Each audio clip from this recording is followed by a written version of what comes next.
Sunday evening ರಾತ್ರಿ ಊಟಕ್ಕೆ ನುಗ್ಗೆಕಾಯಿ ರಸಮ್ ಮಾಡಿದ್ದೆ. ಅಂದರೆ ನಮ್ಮ ಮನೆಯಲ್ಲಿ ನುಗ್ಗೆಕಾಯಿ ಸಾರು ಅಂದರೆ ಮಕ್ಳಿಗೆ ಇಷ್ಟನೇ ಆಗಲ್ಲ. ಅದಕ್ಕೆ ರಸಮ್ ಮಾಡಿದ್ದೆ. ಅದನ್ನು ಮಾಡೋಕ್ಕೆ ನುಗ್ಗೆಕಾಯಿ ಕ್ಲೀನ್ ಮಾಡಿ ಕಟ್ ಮಾಡಿದ ನಂತರ ಒಂದು ಕುಕ್ಕರಿಗೆ ಸ್ವಲ್ಪ ಬೇಳೆ, ಕಟ್ ಮಾಡಿದ್ದ ನುಗ್ಗೆಕಾಯಿ, ಟೊಮೊಟೊ, ಅರಿಶಿನ ಪುಡಿ ಹಾಕಿ ಅದಕ್ಕೆ ನೀರನ್ನು ಸೇರಿಸಿ 4ರಿಂದ 5 ವಿಷಲ್ ಕೂಗಿಸ್ಕೋಬೇಕು. ಅಷ್ಟರಲ್ಲಿ ಒಂದು ಜಾರಿಗೆ ಕಾಳುಮೆಣಸು, ಜೀರಿಗೆ, ಸ್ವಲ್ಪ ಮೆಂತೆ, ಹಸಿರು ಮೆಣಸಿನ್ಕಾಯಿ, ಬೆಳ್ಳುಳ್ಳಿ, ಕರಿಬೇವು, ಕೊತ್ತಂಬರಿ ಸೊಪ್ಪು ಹಾಕಿ ಈ ರೀತಿಯಾಗಿ ತರಿಯಾಗಿ ಗ್ರೈಂಡ್ ಮಾಡಬೇಕು. ಇದನ್ನು ಗ್ರೈಂಡ್ ಮಾಡಿದ ನಂತರ ಬೆಂದಿರುವ ನುಗ್ಗೆಕಾಯಿ ಬೇಳೆನ ಚೆನ್ನಾಗಿ ಮ್ಯಾಶ್ ಮಾಡಬೇಕು. ರಸಮ್ಗೆ ಬೇಕಾಗಿರುವ ನೀರನ್ನು ಸೇರಿಸಿ ಈ ರೀತಿಯಾಗಿ ಸೋದಿಸ್ಕೋಬೇಕು. ಈಗ ಒಂದು ಪಾತ್ರೆಗೆ ಎಣ್ಣೆ ಹಾಕಿ ಎಣ್ಣೆ ಬಿಸಿ ಆದಮೇಲೆ ಸಾಸಿವೆ, ಕರಿಬೇವು, ಒಂದೆರಡು ಒಣಮೆಣಸಿನ್ಕಾಯಿ, ಇಂಗು, ರೆಡಿ ಮಾಡಿದ್ದ ನುಗ್ಗೆಕಾಯಿ ರಸ ಸೇರಿಸಬೇಕು.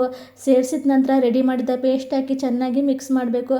ನಂತರ ರುಚಿಗೆ ತಕ್ಕಷ್ಟು ಉಪ್ಪು, ಹುಣಸೆ ರಸ, ಕಟ್ ಮಾಡಿರುವ ಕೊತ್ತಂಬರಿ ಸೊಪ್ಪು ಹಾಕಿ ಒಂದು ಕುದಿ ಕುದಿಸಿದ್ರೆ ರೆಡಿ ಆಯಿತು ನುಗ್ಗೆಕಾಯಿ ರಸಮ್. ಫಟಾಫಟ್ ಅಂತ ಬೇಗ ಮಾಡ್ಕೋಬೋದು. ನುಗ್ಗೆಕಾಯಿ ಸಾರು ತಿನ್ನಲ್ಲ ಅನ್ನೋರು ಈ ರೀತಿಯಾಗಿ ಮಾಡಿಕೊಟ್ರೆ ಒಂದು ಚಮಚ ಹೆಚ್ಚಾಗೇ ತಿಂತಾರೆ. ಈ ವೆದರಿಗಂತೂ ನುಗ್ಗೆಕಾಯಿ ರಸಮ್ ತುಂಬಾ ಒಳ್ಳೆಯದು. ಈ ವಿಡಿಯೋ ಇಷ್ಟ ಆಗಿದ್ರೆ ಲೈಕ್ ಮಾಡಿ, ಹಾಗೆಯೇ ಫಾಲೋ ಮಾಡಿ.